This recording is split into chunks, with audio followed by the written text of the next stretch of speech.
नमस्कार। वंदे मातरम दोस्तों इन 4-5 सालों से पता नहीं हमारे युवा जिन लोगों व अपसंस्कृति के प्रभाव में आकर चकाचौंध की कृत्रिम दुनिया में खोते जा रहे हैं, उसमें सबसे ज्यादा असर पड़ा है सोशल मीडिया नेटवर्किंग का। जिन भाइयों को पढ़ाई, कोचिंग, भर्ती, कंपटीशन पर फोकस करना चाहिए, वे फेसबुक पर नई नई स्टोरी लगाने, व्हाट्सएप पर स्टेटस लगाने, नए लुक में अपडेट होने, हरियाणवी लहजे में डॉन बनने, साथियों का एक ग्रुप बनाकर गैंगस्टर टाइप छवि बनाने, तेज स्पीड में बाइक चलाने, मुर्गे जैसी कटिंग और बकरे सी ढाडी रखने, सारा दिन लूडो खेलने, होटल मिडवे पर जाकर बर्थडे सेलिब्रेशन और रोड किनारे बैठकर बियर पीने, शराब ठेकों पर झगड़ा करने, अपने पथभ्रष्ट साथियों के साथ मिलकर हथियारों के साथ फोटो अपडेट करने, बुलेट, गेटवे, स्कॉर्पियो और कैंपर के साथ स्टंट करने, अपने आप को पॉलिटिकल किंग मेकर समझने, उधारी के पैसों से गांजा, चरस, स्मैक और अफीम, डोडा, दारू पीने, सिगरेट फूंकने, हथियार लहराने का शौक रखने, हरियाणवी भाषा में बात करने के प्रति ज्यादा झुकते हुए दिखाई दे रहे हैं। और इनमें से अधिकांशतः ग्रामीण पृष्ठभूमि के निम्न मध्यम वर्गीय किसान परिवारों के बच्चे हैं, जिनसे उनके परिजन उज्जवल भविष्य की उम्मीद रख रहे हैं। परंतु ये मुर्गा कटिंग वाले डीजे के डांसर अलग ही दुनिया में जा रहे हैं। यदि उनके परिवार वालों ने समय रहते इनको नहीं रोका तो इनका भविष्य अंधकार में हो जाएगा।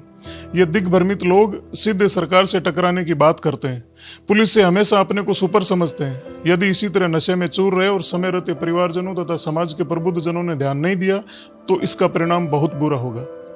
दरअसल वैसे ये कल्चर कमोबेश हर क्षेत्र में बढ़ती जा रही है और इसके पीछे जो लुभावनी चीज है वह है चमक दमक, अपने आप को सुपर बताने और दिखाने का आकर्षण।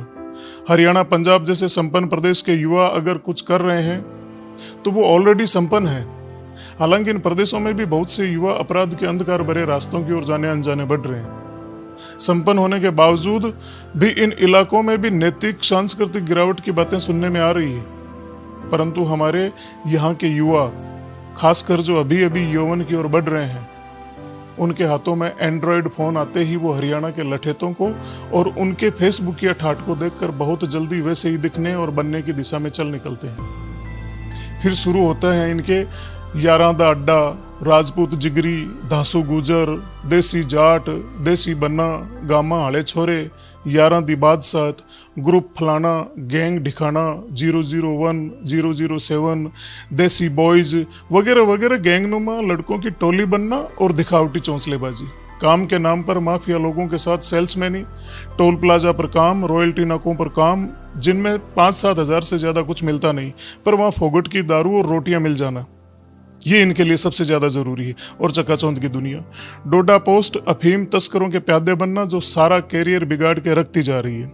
दूसरा कारण, लोकल राजनीति भी इस खेल में बहुत ज्यादा जिम्मेदार है। आजकल के चुनावी सीजन में हर नेता को इन फेसबुक या युवाओं की टीम चाहिए जो 5-7 गाड़ियों में भरकर जिंदाबाद जिंदाबाद के नारे लगाते रहें। इसके बदले हर रात उन्हें चुनाव के दौरान फ्री की शराब और खाने पीने की सुविधा मिल जाती है। ऐसे माहौल में यह नासमझ उन नेताओं को अपना गॉडफादर समझने लग जाते हैं और नेताजी का भविष्य तो सुरक्षित हो जाता है, पर इनका खुद का भविष्य चौपट हो जाता है।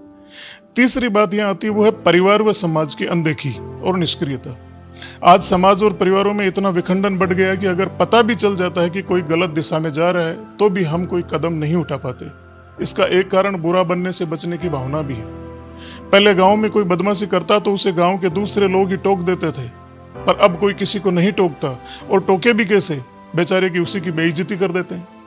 परिवार वालों की सुनते नहीं, ऐसे में कोई भी कुएं में पड़े और भाड़ में जाए कि मनोवृत्ति धीरे धीरे जड़ें मजबूत करती जा रही है। इस प्रकार के भटके जीव हो जाते हैं अविवेकी और कुंठित। गुस्सा इनके नाक पर, कोई कुछ बोल दे तो मरने मारने को तैयार, शौक पूरे करने के लिए हर हद तक ये जाने को तैयार हो जाते हैं। बढ़ते नशे के प्रचलन, अवैध हथियारों के शौक, इश्कबाजी और गैंग्स प्रवृत्ति ने बहुत से युवाओं को बर्बादी की ओर धकेल दिया है। अपराध संबंधी घटनाएं दिनों दिन बढ़ती जा रही है। आने वाले समय में ऐसी घटनाओं की पुनरावृत्ति बार बार हो सकती है, ये संदेह है। अभी समय है हमारे पास कि हम सचेत और जागरूक होकर इस बर्बादी के रास्ते पर अंकुश लगा सकें। इसके लिए समाज के सभी जिम्मेदार नागरिकों को, हर पार्टी दल के राजनीतिक व्यक्तियों को, प्रबुद्ध जनों को, प्रशासन को, सबको जागरूक होकर उचित कदम उठाने ही होंगे। नहीं तो हमारा युवा वर्ग नकारात्मक मार्ग पर इतना आगे बढ़ जाएगा कि पछतावे के अलावा किसी के पास कुछ नहीं होगा। समाज के प्रत्येक जागरूक व संजीदा साथियों से मेरा विशेष आग्रह है कि शहर, गांव और ढाणी ढाणी तक जन जागृति अभियान चलाएं और यदि इस तरह का कोई भटका युवा साथी आपको मिल जाता है तो उसको किसी भी कीमत पर पुनः सामाजिक सरोकारों से जोड़ दीजिए। यदि आपके प्रयास से किसी एक युवा को भी समाज की मुख्य धारा में आपने जोड़ दिया तो यह अपने आप में समाज और मानवता की एक बहुत बड़ी सेवा हो जाएगी। आखिर में एक बात जिसे आपको जरूर जानना चाहिए दोस्तों, देश और प्रदेश में हम सब जातियों में बंटे हुए हैं और हर जाति का अपना एक संगठन है और हर संगठन में फॉर्च्यूनर और स्कॉर्पियो वाले नेता भी हैं जो अमूमन हर अनवांटेड जगहों पर दिख जाते हैं। ये पंचायत से लेकर प्रदेश स्तर तक आपकी जाति और समाज की एक अलग तरीके की मीटिंग का आयोजन कर चुके होते हैं। अमूमन ये समाज को एक राजनीतिक उज्जवलता दिखाने की या उज्जवलता देने की बात करते हैं, जबकि ऐसा होता नहीं है।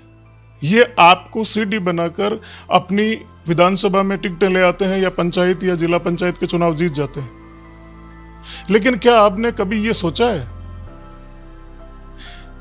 कि इन्होंने कभी भी किसी भी समाज के युवाओं को, जो भटके हुए युवा है, उनको वापस सही मार्ग पर लाने के लिए कभी आंदोलन किया हो या कभी समाज के प्रबुद्ध लोगों को एक जगह किया हो?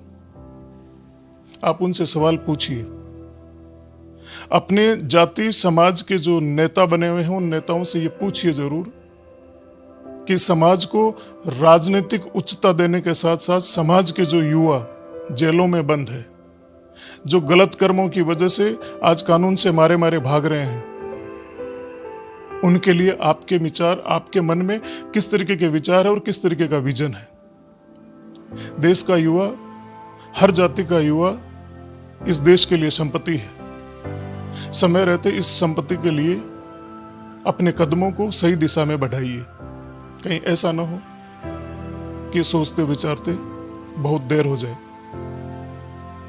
आप सोचिए जरूर और अपने अपने नेता से पूछिए जरूर। नमस्कार, वंदे मातरम साथियों।